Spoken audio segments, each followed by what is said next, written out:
The Bunker Hill Monument by Erika Gildea. This event that took place on June 17, 1775 had a very large impact on the social, political, and economical levels of the Essex County and the United States of America as a whole. Socially, there had been growing discontent among the colonists because of the actions, taxes, and overall treatment that the British imposed. This battle at Breed's Hill and the American Revolution in its entirety helped colonists economically and politically. Colonists wanted local determination, and that concept was very important to them. Many taxes restricted exports and imports of the colonists, but after this battle and the Revolution, they could decide what they wanted to trade. Politically, colonists gained the right to vote and to be governed by their own government, their own laws, and their own leaders.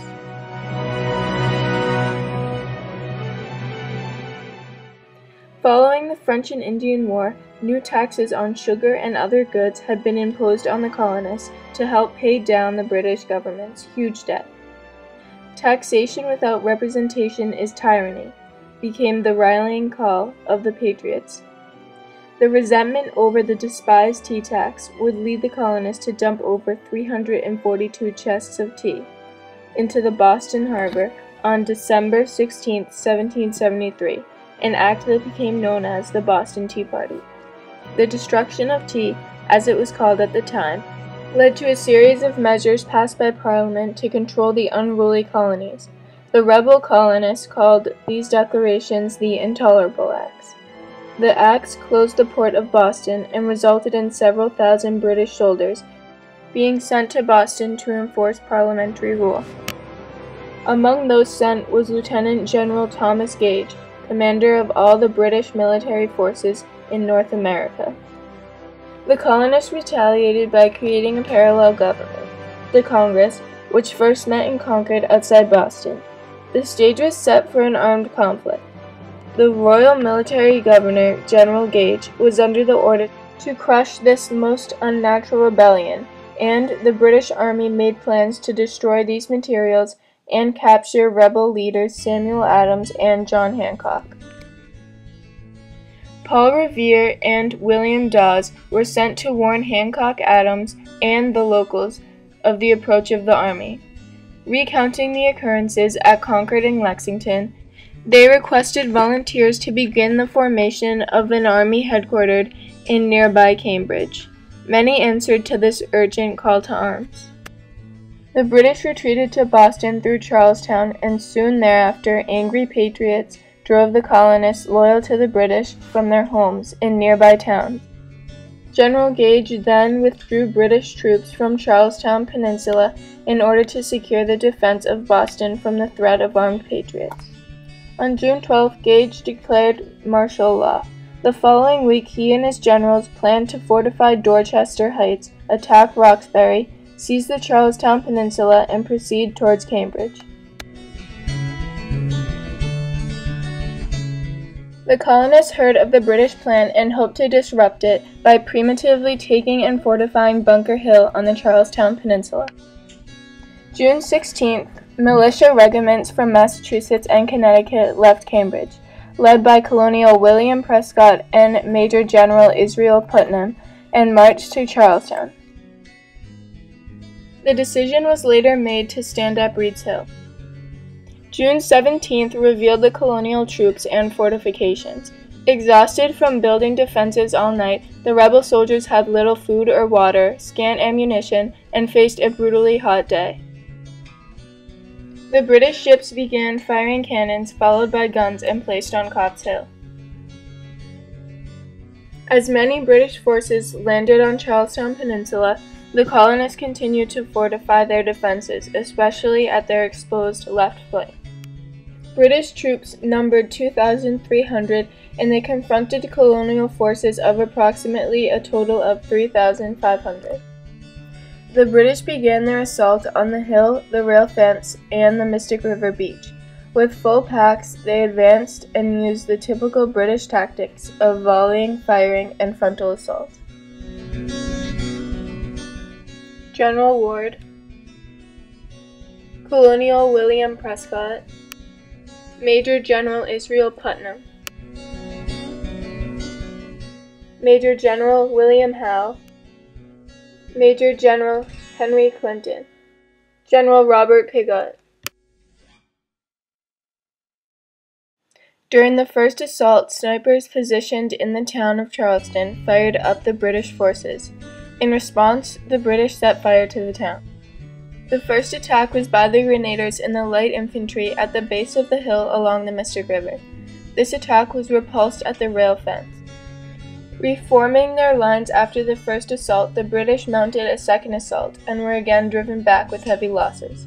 Despite their extraordinary losses, the disciplined British troops regrouped after their retreats and with 400 reinforcements advanced a third time.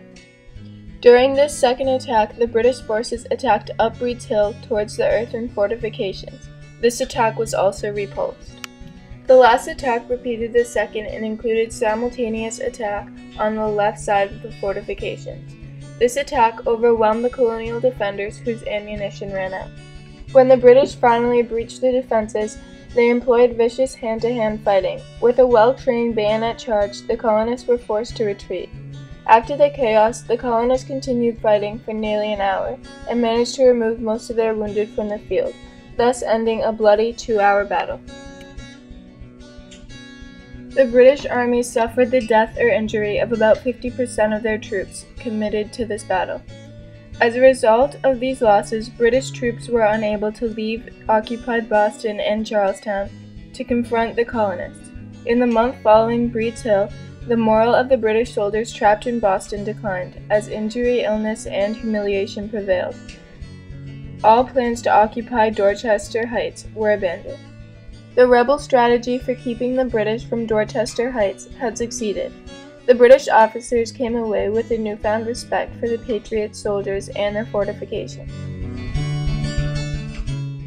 The Battle of Bunker Hill changed the hearts and minds of rebellious colonists and of forces loyal to the king. This pivotal event would give little chance for reconciliation with Great Britain. It also meant greater resolve on the part of both the British Army and the colonist forces.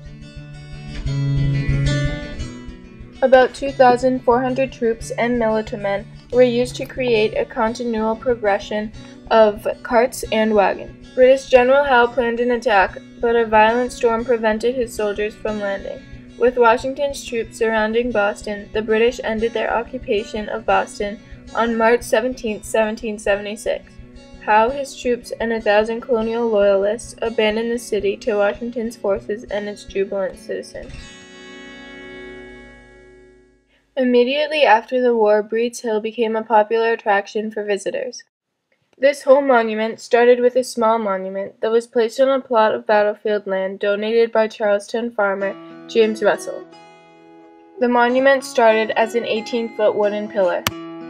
Fundraising efforts financed the purchase of the land on Breed's Hill needed for the monument's future site. The Association Board of Directors described this design.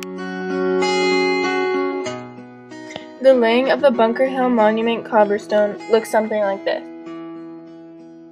The monument has also required many repairs.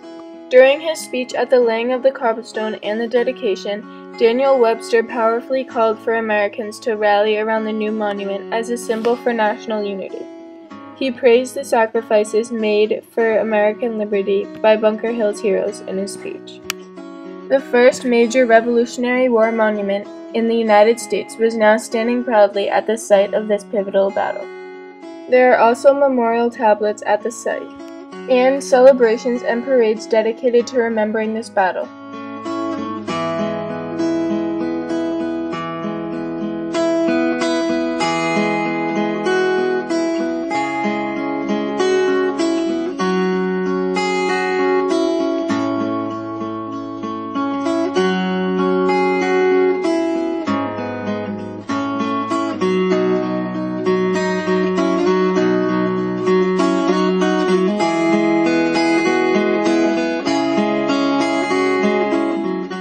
To some, the monument may represent the struggle for freedom, or it might represent embodies overcoming odds, but it can also be a reminder of what can be accomplished through unity.